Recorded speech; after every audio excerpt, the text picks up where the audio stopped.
So we're here for Masters 41. We weren't sure that it was going to happen, but it really is. And now for something completely different. Eugene Robinson. I want everybody to get somebody now to start this with, so we have partners from the beginning. So this is called a backpack drill, and it seems pretty simple. He's sitting behind me. There are a couple of things you never, ever want to do if you can help it. Saints knows what they are. If he's behind me, he's trying to control me. He doesn't want to cross his feet. You know, I can throw my feet over and ankle lock. He wants to, and it's more useful to control me from the inside. Yeah, this doesn't feel great to me. And then what Saints is going to do is, if he's here and he can do this standing up. Of course, if he was standing up, he wouldn't have the hooks in. But he's going to start to try to choke me. And there's a reason I like grappling. I figure in good times, I'm not a very controlling person. I don't feel a need for it. But in bad times, when things can go terrible, I like to be able to control. That's why I like grappling. Right? So if I feel him play his hands, I know he's going for here. What I want to do, Sam? What I want to do is shrug, tuck, and keep my hands up here. And this buys me some time. Not much, but a little bit of time. So the person in front, keep your hands crossed, shrug. He's also going to pull me back, all right? If he pulls me back, I start to lose control, and he's stretching me out. I lose here. There's more space here. I'm shortening the space. I shrug my shoulders, I tuck my chin, I play my hands here. It's hard. So these are super simple. You should never forget these. I'm here, he's backpacking, and I'm buying time very gently here.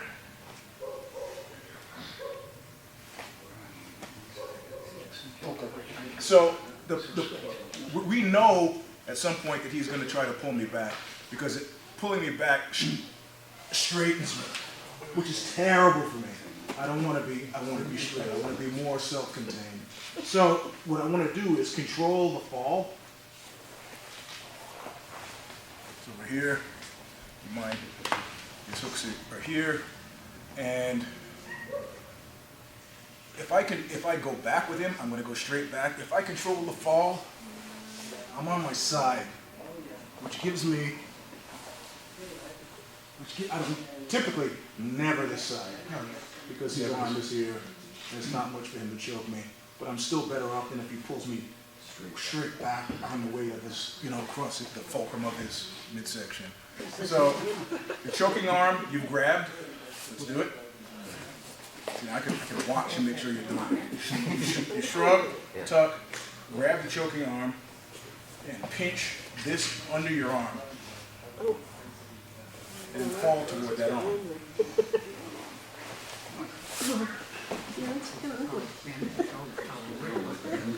Yeah. He doesn't like it.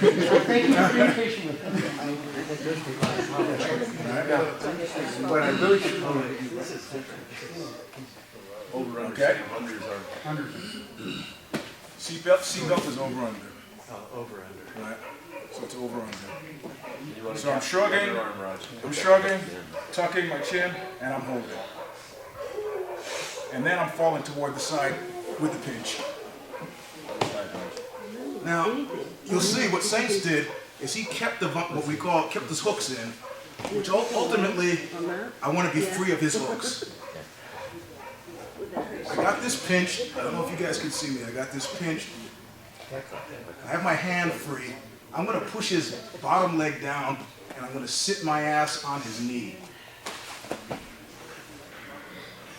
Now, if you're the guy, if you're me in this position, you'll feel better. Put that down. I don't feel quite as torqued. I feel a little bit safer. So let's try that. Just to there. All right, so we're gonna pinch. shrug, sees this so he can't, and then the move itself, and this builds off of what James was showing yesterday, is as we fall, I want to take this hand out. And I'm using his head, his shoulder now as a pillow. If you can't see, you should come around.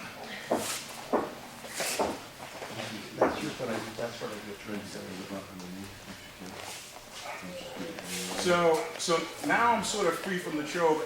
What am I going to do with it? I'm using his shoulder as a pillow. Sort of. I could do an arm bar, but really what I want to do, let's turn around this side. Okay.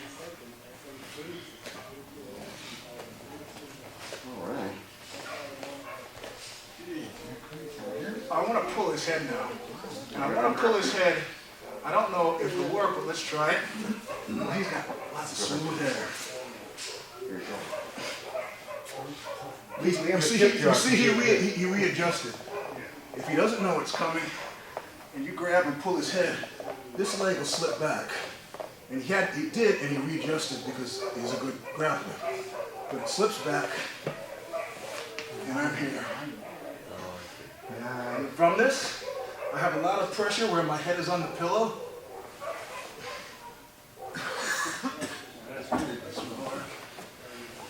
You can see, I got him here now. He's so freaking big, I can't really cinch it in, but I'm in a much, much better position than where I was. Well, yeah. And what I want to do, if he were smaller, I adjust it for him. I'm going to get it here. Yep. It doesn't matter. Yeah, this is luta libre. If it was Brazilian jiu-jitsu, they'd say, oh, you got to get your leg loose. I don't care about that. I got his head here. And I'm digging into this part of his neck. And we can even do this from him going, screw it for the back, just going for the choke. If we do it from the choke, yeah. So I'm tucking, and I place it here. I'm holding here. I'm falling toward the pinch side. I want to be, his knee is like right in the middle of my ass, right? So some guys, you can actually tap them. If you get a super flexible person, you'll have to go a different way. So now I'm here, and I can see his head. I grab it, and the objective here, I want to free my leg. Is it possible, Eugene, to choke him there if you don't want to? Hit his bicep in his throat before you pull his head, or that won't work? It is, but you can't trust you'll get it. That's not. Sorry.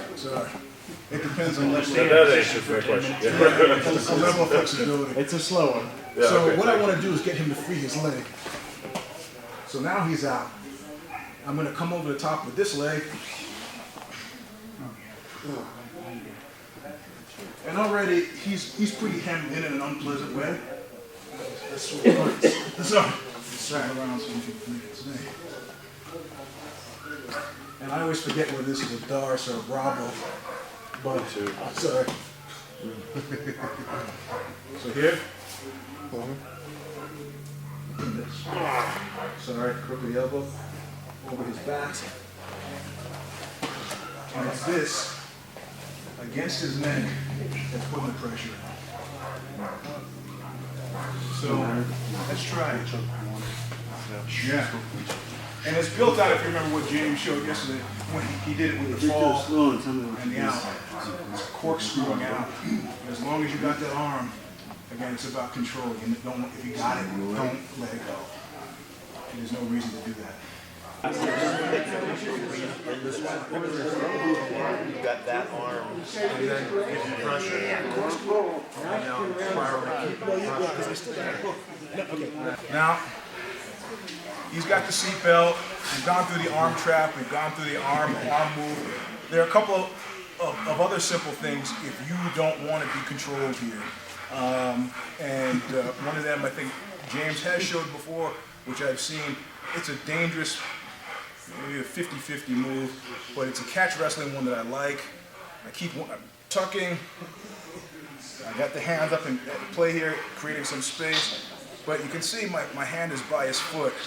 And if he's a careless martial artist, he's not paying attention to the fact that my hand is here.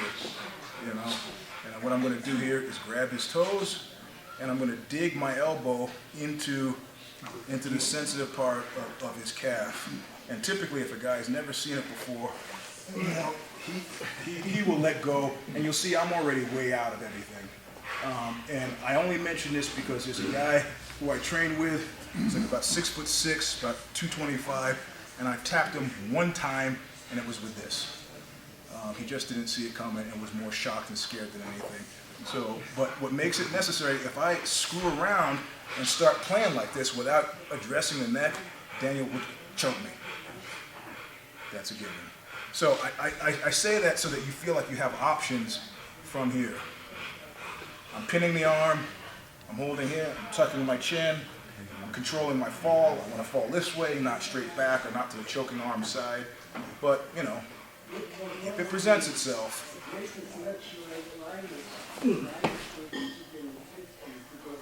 I'm here. He's got very little. I'm controlling his left arm and his left leg.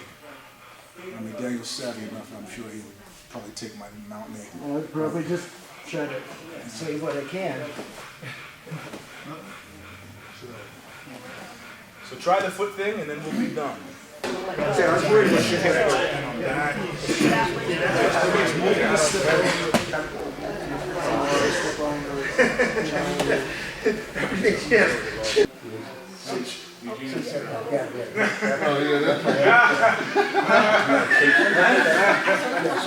there's some basic things you need to remember.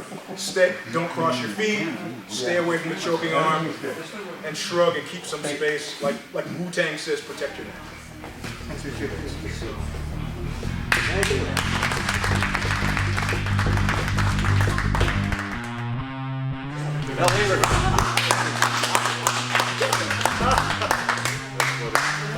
All right. Everybody says they don't know what to do. I'm going to use, I never worked with Keith in boxing, but he's a great boxer, so. If I may interrupt you, I mean, some of you may not know who he is, but does anybody know who Willie Pep is? Yeah. Yes. This guy trained under Willie Pep. Not very long, but long enough to. Man, how did you train under Willie Pep? Long enough to get 269 fights. 229 wins. Wins. 260. I lost count. There's no human on earth that won this many, that fought this many times. He was fighting 2 to 3 times a month. This guy's footwork was, I tried to emulate it, it just didn't work. You know, it just didn't, he was that good. All right, so what he did was, and we all know, Keith knows this, the reason why I picked on Keith, anybody that throws an uppercut from way out here is an idiot. I mean, I'm going to do it to Keith. Just an idiot. Come on. Yeah, exactly. Now, he's added a little martial arts to it, and he's being nice to me, but that right hand is going, oh, yeah, exactly. So we all know that. So we can tell beginners from their uppercuts way out here. When they're on their footwork and their uppercuts are here, a little different. I could probably beat either hand. I might eat one, but it's going to be about 30% power. He's going to catch it. Okay? The headgear of the 60s had the 2 knockout spots perfect. You could see them because the strap weren't here. And just aim for that strap. You know, I wanted to paint it orange sometimes because I was a little goon, but that's what you did. So basically, so much about Mr. Peck. Basically what he did was, I'm going to show a couple things, okay? He came in like this, and he would go towards the power hand. He'd do a lot of things you guys do in Salat by crossing your feet. So he'd go for the power hand after a long jab. So I throw the long jab, go after the power hand. If I hit him with a hard jab and I go towards his power hand, 95% of the time, this comes. So he just goes, bang, bang, right uppercut, left uppercut, and the famous Willie Pep hook. He threw 6, 7 shots. He never, I says, how far do you count? He goes, 23 if the guy doesn't go down. Good. Yeah, okay, that's a good number, 23. I got the 7. Damn, I got to go further. Okay, so he was pretty funny. He was pretty funny, the guy. Told everybody he was 5'6". He was 5'4". But I wasn't going to say, you're only 5'4" because I'm 5'4". Not going to tell, okay? So basically, this is what happens on stuff like this. And he actually had pretty big feet. So when you come in like this, he always put his weight on the ball of his foot. When he crossed, he put this heel down, okay? He did this for 2 reasons. He didn't put all his weight on his heel. He put it down because he could set down on his punches better than any boxer I've personally ever seen, ever. And Muhammad Ali pretty damn good too. But basically, he'd set down on this and he'd flex. What he trained us to do is we did so many abdominals that he told you your abdominals are going to make you duck faster than you think you can. So we did 100,000 crunches. So when I came in with this, enough to get him back, crunch, he stayed in the pocket. And bang. Left uppercut, right Willie Pep hook. Okay? So, and this hook was kind of illegal. 1949 and 1950, they had one camera guy going around the strip. Willie was excellent at watching the camera guy. And he made sure, if you were the camera guy, that when I caught Keith here, this is a rabbit punch, basically. Okay? And this foot came out. We're gonna do a whole sequence because it's pretty cool. And he comes out like this, and he had such a good chopping left and an uppercut, short uppercut. 95% of the reporters would go, Willie Pep knocks him out with an uppercut again. The guy was like going down on this one, and he just goes pop. And he went back so far because he was very good at short that nobody really paid attention. They just thought he went for a punch and it missed. It didn't miss because this elbow come up and just bang and clap. So let's do it. I know I'm doing a lot, but let's just do the sequence of what he did.